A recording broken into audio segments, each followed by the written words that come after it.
à tous et bienvenue dans Bonjour chez vous. Alors c'est une nouvelle semaine qui commence tous ensemble et on est très heureux d'être avec vous. Aujourd'hui on va parler des stratagèmes du diable, l'intimidation. Ah, qu'est-ce qu'il aime utiliser ça. Et aujourd'hui, j'ai le plaisir d'avoir avec moi Omer et Aurélie. Bonjour à tous les deux. Bonjour Evelyne. Bonjour. Ça va bien? Super bien. C'est... Ravi de te recevoir Merci. à nouveau parmi nous. Le plaisir est pour moi. On est toujours content de t'avoir. Faute d'avoir Nadine, on a Omer. C'est un petit bout de Nadine Les avec restants. nous. Les restants. Non, quand même pas. Ah quand non, même pas du tout. Vous ne faites qu'un, donc ça va.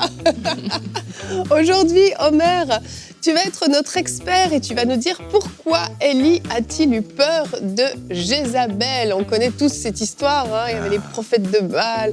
Le feu est descendu Il a du été ciel. intimidé. Soudainement, il a fouillé. Tout à coup, il a fui. Qu'est-ce qui s'est passé? Pourquoi? On parle d'intimidation aujourd'hui, donc effectivement, bon, il y a une petite piste. Hein. Mhm.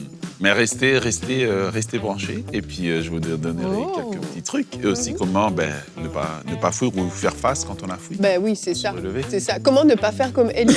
Oui, c'est ça. Faire tout ce qu'il a fait avant, sauf ce qu'il a fait ce Voilà, jour-là. c'est ça, c'est ça. Mais bon, il est très inspirant malgré tout. Hein. J'aurais beaucoup de choses à dire sur ce sujet, mais je ne ferai pas ta rubrique. Ah, Je te céderai un peu la parole. ça va être une rubrique interactive. On peut vous laisser tous les deux si vous voulez. C'est surtout Élie qui m'intéresse comme personnage ces derniers temps. C'est vrai? Oui. C'est un sujet de méditation pour toi? Ben, cette partie-là, oui. Intéressant, intéressant. Bon, bah vous voyez, on est en Méditation plein sur la fuite. dans le thème, sur la fuite. Ouais, j'ai l'impression non, que la sa flûte. carrière s'est arrêtée ce jour-là. Mais écoute, en tout cas, on en reparle hors antenne. Ah ouais, on a un autre thème là, c'est cool. Moi, j'aime bien quand ça vous parle. Alors Aurélie, tu ne nous parleras pas d'Élie, toi, mais tu nous parleras de Gaëlle dans la rubrique témoignage. Qui est Gaëlle? Oui, ben, Gaëlle, c'est une partenaire de la France.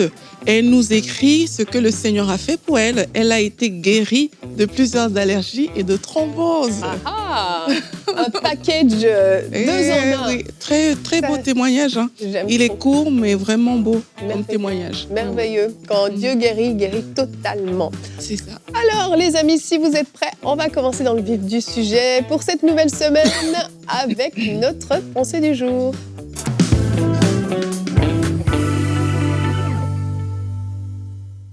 Alors aujourd'hui, on parle d'intimidation. Et c'est quoi l'intimidation? Eh bien, la définition que je peux donner à ça aujourd'hui, c'est que c'est une stratégie de peur qui est conçue par le diable pour te faire douter, de ton autorité spirituelle et pour t'empêcher également de répondre à l'appel de Dieu pour ta vie. Et généralement, le but de l'intimidation, c'est de voler ta paix, c'est vraiment de te faire douter même de la puissance de Dieu et de te dérouter. Alors, comment ça marche? La Bible nous dit dans 1 Pierre 5 au verset 8 que votre adversaire, le diable, rôde comme un lion rugissant, cherchant qui il dévorera. Ça veut dire quoi? Il n'est pas un lion, mais on sait que le lion, c'est le lion de la tribu de Judas, c'est Jésus-Christ lui-même, mais il se fait passer pour un lion, il exagère des situations, il les amplifie dans le but de paralyser et dans le but de dérouter. Il se fait passer pour plus fort qu'il n'est en réalité. Donc c'est comme ça que ça va fonctionner, ce stratagème-là. Et quand est-ce que l'intimidation va généralement vous arriver? Je sais que pour l'avoir déjà vécu, même ici, que parfois, en fait, vous avez décidé de prendre une décision. Vous êtes peut-être en train de faire un événement. Comme nous ici, parfois, on a des lives, on a des conférences. Et tu peux ressentir qu'il y a une forme d'intimidation. Et tu vas voir que les choses vont arriver subitement, comme ça, peut-être un de tes enfants qui tombe malade, tes émotions, tu commences à être quelquefois manipulé dans tes émotions. Tu vois des oppositions qui arrivent de différentes manières. Subitement, il y a des problèmes de famille qui tombent de nulle part. En fait, le diable essaie d'attirer des choses vers toi, de faire des stratégies comme ça pour t'empêcher de répondre à quelque chose de spécifique, quelque chose que le Seigneur veut que tu fasses à ce moment-là de ta vie. Alors, c'est quoi les procédés? On va parler de ça parce que dans la parole, on le voit dans la vie même de plusieurs personnes. Et l'une des stratégies qu'il va utiliser, c'est qu'il va grossir l'effet dans le but de créer une peur exagérée et dans le but de paralyser. C'est un peu le cas de Goliath devant le peuple. Le peuple est paralysé par la taille de Goliath, en fait. C'est qu'il est là tous les jours, il vient, personne n'ose s'avancer. Pourtant, quand David arrive, Goliath, il est terrassé. Donc, pendant plusieurs jours, il était juste là en train de paralyser le peuple. On a également le cas des 10 espions qui sont revenus de Canaan. Ils ont vu que les géants étaient trop grands, alors que Caleb et Josué ont vu que, en fait, ils sont à notre portée. Donc, le diable grossit, il exagère les choses. Parfois, tu vas voir ta mort lorsqu'on t'annonce une nouvelle, alors que non, la guérison, elle est à ta portée. Mais toi, tu te vois déjà dans un cercueil. Parfois, c'est de l'intimidation. Une autre stratégie qu'il va utiliser, c'est une opposition farouche pour empêcher le plan de Dieu de se réaliser. Et ça, on le voit aussi avec Néhémie dans la parole. On voit que Néhémie, dès l'instant où il choisit de reconstruire le temple, il y a Tobija et Sanballat qui directement rentrent dans une opposition farouche. Pareil avec Moïse et Pharaon. Pharaon s'oppose vraiment de façon farouche et cela peut se manifester de nos jours de plusieurs manières. Les gens ne vont pas peut-être t'attaquer de front, mais peut-être tu auras des moqueries, du rejet, la persécution quand même claire dans certains cas. Et ça, il faut faire attention. Et je finis rapidement avec ces 2 autres stratégies. Il y a des menaces, comme c'est arrivé avec les disciples. Ils ont été fouettés, ils ont été menacés pour ne pas annoncer la parole de Dieu. Et aussi des accusations intérieures. Et ça, je pense que c'est une arme très redoutable du diable. Le diable vient jouer sur tes émotions. Il parle à l'intérieur de toi que tu as encore péché, tu n'es pas à la hauteur, tu ne vas pas y arriver, ça ne va pas marcher, etc. Tout ça, c'est des choses que le diable fait pour nous empêcher d'accomplir le plan de Dieu. Une fois que tu as vu ce qu'il est en train de faire, il faut que tu te positionnes, comme la Bible dit, il faut que tu lui résistes avec une foi ferme. Amen. Merci Aurélie. Moi, j'aime bien parce que tu détailles toujours bien dans tes pensées. C'est toujours bien détaillé, bien complet. Et ça permet de vraiment comprendre de quoi on parle. Je pense que tout le monde a pu se reconnaître un petit peu dans ce qui a été partagé. On a tous déjà vécu l'une ou l'autre de ces intimidations que tu as citées. Et en fait, quand je t'écoute et en méditant sur le sujet, je réalise qu'en fait, il y a 3 catégories, si on veut bien, d'intimidation. La première qui est intérieure. Tu as parlé de nos pensées, de comment on se sent, tout à coup, on est découragé, comment on a peur, on ne se sent pas à la hauteur. Il y a extérieur avec les autres, un petit peu comme Tobija et Sanballat avec Néhémie, les autres qui viennent nous décourager, qui viennent nous intimider, vraiment de manière physique, mais donc ça vient de l'extérieur. Et puis la troisième qui est spirituelle, on a des oppressions vraiment, où c'est quelque chose qu'on ressent presque physiquement parfois, où on a des oppressions dans notre sommeil même, des oppressions, des blocages spirituels, des portes qui sont fermées alors qu'elles devraient s'ouvrir. Et tout ça, c'est effectivement des stratégies du diable pour nous intimider. Mais j'ai envie de dire, il y a une très bonne nouvelle, l'intimidation n'est pas l'empêchement en fait. C'est notre façon de réagir à l'intimidation qui là va déterminer si on va être empêché ou pas. L'intimidation vient juste nous freiner, nous ralentir peut-être, nous faire perdre du temps, c'est sûr, parfois nous faire prendre des détours, mais ne peut pas nous bloquer. C'est pas un blocage, c'est une intimidation. Et c'est important de dissocier les deux. Et finalement, peu importe le type de stratégie que le diable utilise, j'ai envie de te rejoindre Aurélie, l'important c'est d'y résister, puis on en parlera un petit peu plus tout à l'heure. Notre verset du jour est dans Philippiens 1 au verset 28. Je vais vous lire le verset 27 pour qu'on soit dans le contexte. Donc c'est Paul qui parle donc aux Philippiens et qui dit « Que je vienne vous voir ou que je sois absent, j'entendrai dire de vous que vous tenez ferme dans un même esprit, combattant d'un même cœur pour la foi de l'Évangile. » Verset 28, c'est notre verset du jour. « Sans vous laisser intimider en rien par les adversaires. C'est pour eux le signe qu'ils courent à leur perte, donc ceux qui vous intimident, et pour vous, celui que vous êtes sauvé. » Pour nous, le fait que nous tenons ferme dans l'intimidation est la preuve que nous sommes sauvés et cela vient de Dieu. Ce verset nous démontre que notre force nous vient de Dieu. En fait, notre capacité à résister, à tenir ferme dans l'intimidation nous vient de Dieu. C'est lui qui est la source finalement de notre foi et de notre capacité à résister lors d'intimidation. Alors, les gens se demandent, mais sûrement, comment est-ce que je reconnais quand je suis sous intimidation? Je vais donner un exemple. Vous avez un projet à faire et vous vous sentez en fait petit par rapport au projet. C'est comme non seulement des voix intérieures, mais la façon de le reconnaître, moi je dis toujours, sur papier, vous savez que vous pouvez le faire. Vous voyez, sur papier, vous savez exactement que voici ce que je peux faire, voici mon expérience, voici mes compétences. Mais ce que l'intimidation viendra faire, elle va essayer d'effacer justement tout ça. Vous savez que Dieu guérit face à telle situation, face à la maladie. Vous l'avez déjà vu le faire, mais soudainement, lorsque cette voix intérieure vient, eh bien, soudainement, c'est comme si je ne sais plus rien. Et c'est là qu'on reconnaît que l'ennemi utilise une voix d'intimidation qui va murmurer à nos oreilles. Tu n'es pas capable. Souviens-toi quand tu as péché la fois passée. Est-ce que tu as vraiment été pardonné? C'est une forme, en fait, d'intimidation. Donc, quand vous regardez sur papier, que vous savez que vous pouvez le faire, il faut répondre à l'ennemi. C'est que Paul a dit, je puis tout par celui qui me fortifie. Amen. Et je te rejoins aussi parce que, en fait, ça relève beaucoup du ressenti. Hein. Parce que je pense qu'il y a aussi des différences entre l'intimidation et des attaques spirituelles. Tout à fait. Dans l'intimidation, il y a beaucoup de ressenti à l'intérieur. Dans une attaque est concrète. Oui. C'est que tu le vis, l'attaque. Mais l'intimidation, il y a beaucoup de ressenti, il y a beaucoup la manipulation des émotions. Clairement. Et c'est pour ça que, et parfois les deux sont combinés. Hein. Parfois, il y a l'intimidation, l'attaque, ça vient en même temps. Et puis voilà. C'est pour ça qu'il faut, en fait, il faut continuer à faire ce que tu faisais, en fait, avant que tu ne ressentes ces choses-là. Un peu, j'aime beaucoup le cas de Néhémie. Néhémie a continué à bâtir la muraille, alors qu'il y avait beaucoup de choses qui étaient en train de se passer. Malgré l'intimidation. Oui. Quelquefois, on va juste reculer, on va pas vouloir le faire, mais il faut vraiment comprendre que le diable essaye de manipuler tes émotions. Et quand tu comprends que le diable essaye de manipuler tes émotions, en fait, il ne faut pas faire fi de ces émotions à ce moment-là. Il faut, même si dans ton cœur, tu sens que, OK, je ne me sens pas capable, mais j'avance quand même.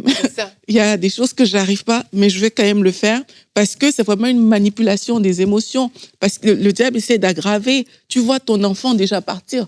Mais non, il ne va pas partir.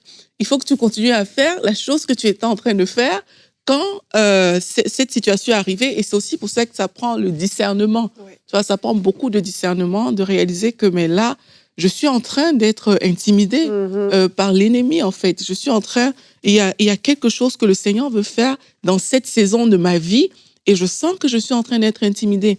Moi, personnellement, j'ai remarqué que chaque fois que je veux rentrer dans une dimension de prière plus profonde, donc je mets en place des choses pour dire, OK, maintenant je vais faire un temps de jeûne, je vais faire ceci, je vais faire cela. Il y a une intimidation qui arrive quelque part. Tu vois, subitement, il y a un problème out from nowhere, comme on dit. Il y a quelque chose qui va arriver. Peut-être quelqu'un de ta famille va t'énerver. Peut-être qu'une situation... Et avec le temps, j'apprends à comprendre que ça, c'est de l'intimidation, en fait. Tu vois, je ne dois pas laisser ces choses me gagner. Et je crois que même pour vous qui nous écoutez à la maison, essayez d'identifier dans vos vies, peut-être vous avez pris des décisions d'aller plus loin avec le Seigneur, de répondre à l'appel, de faire des choses qui concernent le Seigneur. Et là, vous avez vu qu'en fait, vous n'y êtes pas arrivé. Vous avez fait plein d'autres choses, mais vous n'y êtes pas arrivé. Il y a des situations qui vous ont empêché de le faire. C'est de la distraction, l'intimidation qui vient aussi sous forme de distraction. Et ça, il faut savoir le voir et continuer d'avancer, en fait. Clairement. Je crois que connaître notre identité dans ces moments-là est essentiel, être capable de le déclarer, de tenir ferme et d'ignorer finalement l'intimidation est peut-être la meilleure arme qu'on peut avoir. Et se connaître, affirmer. Jésus arrive à Nazareth, c'est son premier sermon. Il va dire, l'Esprit du Seigneur est sur moi. C'est clair. Et parfois, il faut se dire, je suis capable de faire ça. Je ne sens pas que je suis capable, mais je sais que je suis capable. Amen. Et affirmer ce qu'on est capable. Je suis né pour ça. C'est mon moment, c'est ma saison. Et ça, là, ça a un effet, là, de remettre chaque chose à sa place dans notre vie. Et parfois, on va lire, le début du sermon. C'est pas seulement le début du sermon. C'est un jeune homme qui prêche son premier sermon. Un grand ministère va décoller. Et il va affirmer que l'Esprit est sur lui. J'aimerais dire à quelqu'un que l'Esprit de Dieu est sur toi et tu es capable. Amen. T'as envie de le dire à Élie aussi, je suis convaincue. Allez, on va voir pourquoi il avait un peu trop d'esprit, là. A-t-il eu peur de Jézabel? On voit ça dans la rubrique Réponse d'experts.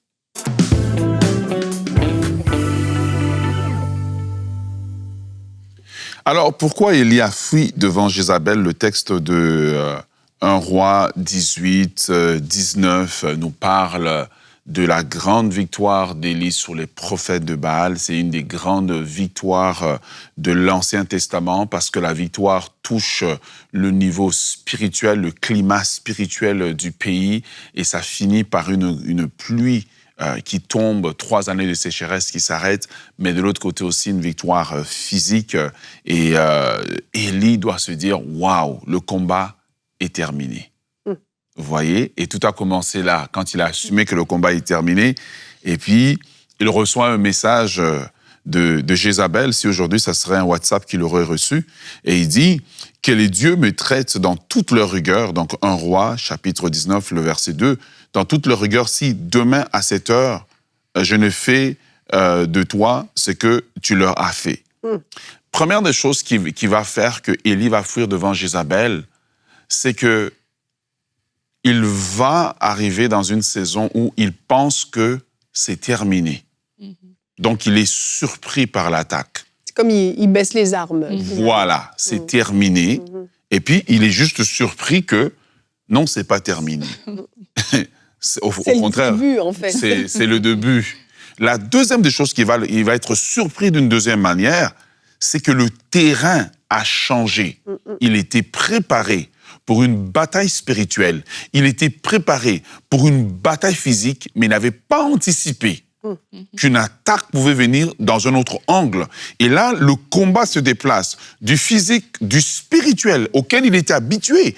On venait le voir par des soldats que le roi va envoyer. Si je suis un homme de Dieu, que le feu tombe. Et là, l'ennemi a changé de terrain. Et souvent, nous fuyons parce que nous n'avons pas prévu que l'attaque viendra dans cet angle-là. Quand je sais qu'un coup va venir, je suis mieux préparé. Mais quand je ne sais pas, ça fait mal, en fait, je ne le vois pas venir. Et en fait, l'attaque est venue sous de ce qu'on parlait, sous forme d'une intimidation, mais d'une intimidation, en fait, psychologique. Et on avait un lit qui était déjà épuisé de tout ce qu'il avait vécu, de tout ce qu'il avait fait, etc. Il se retrouve surpris par une attaque auquel il n'avait pas prévu. Vous savez, souvent, même dans le ministère, quand tu as tout bien fait, et que tu retournes vers les personnes que tu connais, et tu t'attends qu'ils te disent « Waouh, ton message était bon ». Et parfois, ils vont te dire « Ouais, mais le point numéro 10 de ton message, je ne sais pas. » Ou « Ben, écoute, ils disent rien. » Et tu ne prévois pas cette attaque psychologique. Quand tu attends une appréciation, mais ce n'est pas une appréciation que tu reçois. Et Élie aurait peut-être espéré que lorsque tout ça s'est passé, Jézabel va se convertir. Amen, le feu est tombé du ciel, il a prouvé qui est le vrai Dieu. Et Israël, toute la nation est revenue à Dieu. Oui, c'est vrai. Sauf Jézabel. Jézabel, elle, non. Jézabel, c'est parfois cette personne que quand tu prêches, dira jamais Amen. Et tu es intimidé par la personne. Je donne différents cas pour que chacun d'entre nous puisse comprendre pourquoi Élie a fui. Il a fui parce qu'il n'avait pas envisagé que l'angle d'attaque serait un angle d'attaque psychologique, que le combat viendrait dans cet angle-là. Et donc, son mental est attaqué et Élie prend la fuite. Normalement, Élie est le prophète de l'époque. Mais vous allez regarder, on va remarquer sa première réaction. Il s'est débarrassé de son serviteur. Il n'a même pas rejoint les autres prophètes qui étaient cachés parce qu'il savait qu'ils existaient. Oui, parce qu'il n'était pas tout seul, il le sait. Il n'était pas tout seul, mais il s'est débarrassé de tout le monde. Et lorsque nous sommes sous une oppression au niveau des pensées, lorsque nous sommes sous une intimidation, Satan espère que nous allons faire exactement ce que Élie a fait. Et qu'est-ce qu'il va faire? Débarrasse-toi de ton pasteur, débarrasse-toi de ton église, débarrasse-toi de tes amis, débarrasse-toi de tout le monde, en fait, qui peuvent être une voie que Dieu utilise pour t'emmener à la raison, pour te dire, écoute, c'est seulement une attaque qui est arrivée et elle va passer comme une tempête arrive et passe. Tu as vaincu ces 450 prophètes de Baal, tu es capable de te lever contre cette personne qui parle. Mais le fait de s'être séparé de tout le monde. Et c'est ce que Satan veut qu'on fasse, qu'on se sépare de la relation avec Dieu, qu'on se sépare de la parole de Dieu, qu'on se sépare des frères et sœurs qui nous entourent, qu'on se sépare. Pourquoi? Au fur et à mesure que je suis en train de me séparer de toutes ces personnes, au fur et à mesure, la voix de l'ennemi grandit, il devient plus grand, il prend plus de place dans ma vie. Et on voit Élie qui se sépare de son serviteur, le même serviteur qui avait marché avec lui, le même serviteur qui l'avait accompagné dans le combat précédent. Il s'est débarrassé de lui. On penserait qu'il irait joindre les autres serviteurs. Les autres prophètes, il n'a pas été. Et qu'est-ce qui se passe? Il s'en va dans le désert.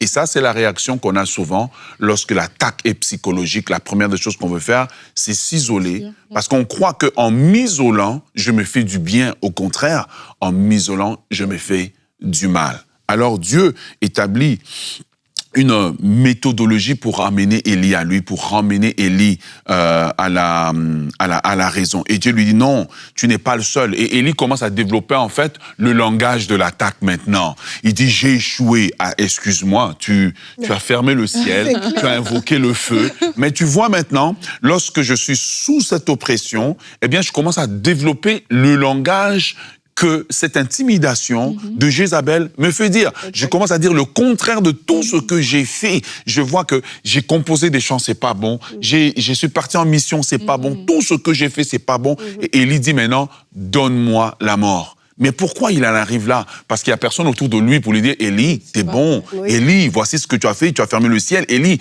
tu as ramené le peuple à Dieu. Il n'y a personne. Pourquoi? Parce qu'il s'est coupé de toutes les personnes. Alors, j'aimerais donner quelques clés pour résister de l'intimidation ou sortir de l'intimidation. Premièrement, il faut reconnaître en nous-mêmes que nous pouvons être vulnérables à tout moment. Reconnaître que je peux être vulnérable me permet de savoir que les autres peuvent être des instruments que Dieu utilise pour me ramener sur la bonne voie, pour me maintenir, même si nous sommes forts, et surtout dans des saisons où, quand on a fait des grandes choses, un grand exploit, généralement, c'est après ça qu'un crash arrive. Pourquoi? Parce que je suis vulnérable. Lorsque je reconnais que je ne suis pas parfait, mais que je suis vulnérable, alors là, à ce moment-là, je peux tendre la main aux autres. Je peux reconnaître la valeur des autres, même s'ils sont peut-être moins spirituels que moi ou moins équipés que moi, mais au moins, j'ai quelqu'un. Deuxièmement, lorsque la chose arrive, n'est pas rester seul. Il faut s'entourer. Il faut s'entourer. Moi, je dis toujours, c'est comme un poison qui rentre en nous. Si c'est possible, il faut parler jusqu'à ce que le poison sorte. Il faut dire qu'est-ce qu'on vit. Il faut le dire et le redire. Et si vous êtes quelqu'un, qu'une personne vient vous voir pour vous dire qu'est-ce qu'elle est en train de vivre, laissez-la parler. Laissez-la parler. Il ne faut pas lui dire « tu es négatif », etc. Non, elle essaie de sortir en fait un poison qui est entré dans sa tête. Voici ce que je vis. Parle-moi de tes émotions, etc.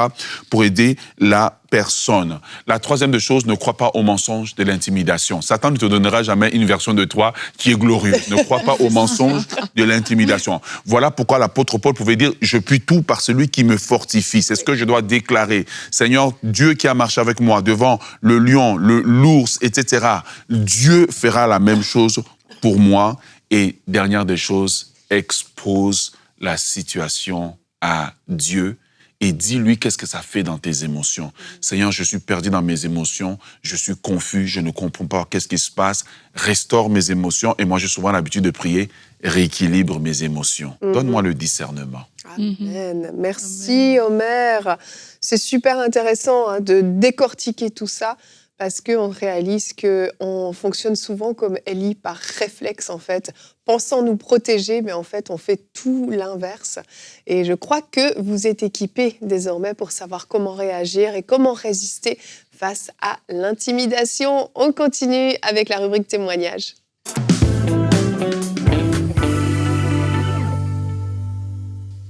Donc, comme je vous disais en intro, c'est Gaëlle qui nous écrit de France. Gaëlle nous parle de ce qui s'est passé pendant la semaine des miracles.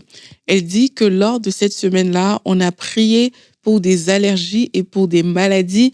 Elle avait une thrombose traitée sous anticoagulants et depuis des dizaines d'années, elle dit qu'elle est allergique au pollen et à différents aliments. Et alors qu'on a prié pendant la semaine des miracles, ce qu'elle a fait, c'est qu'elle a saisi sa guérison et elle nous dit « Depuis, je n'ai plus repris de médicaments anti-allergiques alors que nous sommes en pleine période de pollen et ces allergies me polluaient vraiment. » Et plus tard, elle a fait un examen de contrôle. Elle dit « La thrombose a complètement disparu. » Les médecins m'ont dit que la veine est complètement imperméable, donc plus aucun bouchon, tout va bien. Alléluia. Donc, c'est le témoignage de Gaëlle et elle nous remercie pour l'obéissance. On rend gloire à Dieu pour tout ça. Et elle dit, je suis fière de faire partie des partenaires de MCI. Wow. Merci d'être là pour nous. Merci Seigneur Jésus pour tout ce qu'il fait dans la vie de ces personnes. C'est une chose merveilleuse de savoir que non seulement il est guéri, mais elle participe aussi à cette œuvre merveilleuse qui est EMCI. Et j'aimerais aujourd'hui vous encourager à nous joindre, à joindre les centaines, les milliers de partenaires aujourd'hui. D'ailleurs, que je voudrais remercier pour votre contribution, non seulement au niveau financier, dans la prière, vous croyez dans cette œuvre et grâce à vous, des miracles et des choses extraordinaires sont en train de se faire. Le royaume de Dieu avance, le royaume des ténèbres est en train de reculer, des âmes sont sauvées, des malades sont guéris grâce à vous. Et dans l'éternité, une couronne et des récompenses vous attendent.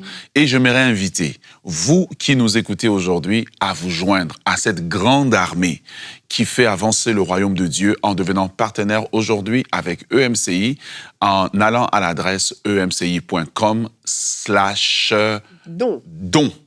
Et là, c'est là que vous rentrez dans l'extraordinaire divin et que vous pourrez devenir partenaire de MCI. J'aimerais vous encourager. Le Seigneur s'attend à vous, même avec le peu que vous avez, vous pouvez faire partie de ceux qui produisent l'extraordinaire divin. Alors, devenez partenaire aujourd'hui. Merci Omer, merci à toi aussi Aurélie et merci Gaëlle pour ce beau témoignage. Et si vous aussi vous voulez témoigner, vous pouvez aller sur emcitv.com/témoignage. Cette fois, vous voyez, nos adresses sont très très simples et vous pouvez vous aussi nous dire ce que Dieu a fait dans votre vie. Et je te rejoins Omer, on ne peut que dire merci à la famille des partenaires, on ne peut que se réjouir pour votre soutien si précieux, vraiment ça nous touche toujours énormément. Et en terminant cette émission, j'avais aussi cette pensée par rapport à tous ceux qui sont sous une intimidation en ce moment. Vous n'arrivez même pas à résister, c'est plus fort que vous.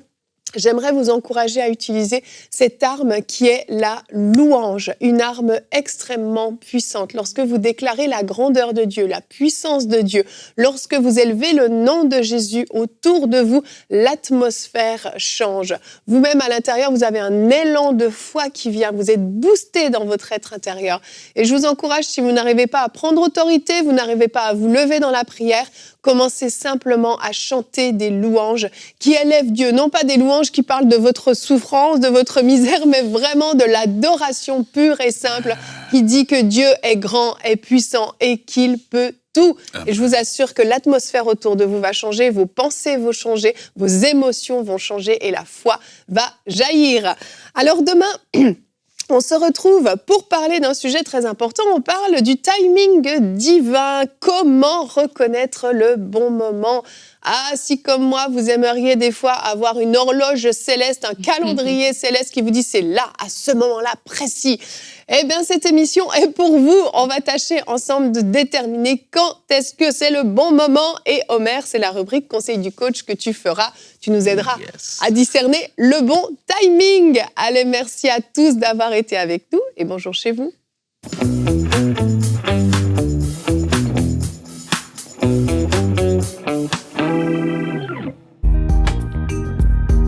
Merci à tous nos précieux partenaires, grâce auxquels cette émission a pu être réalisée.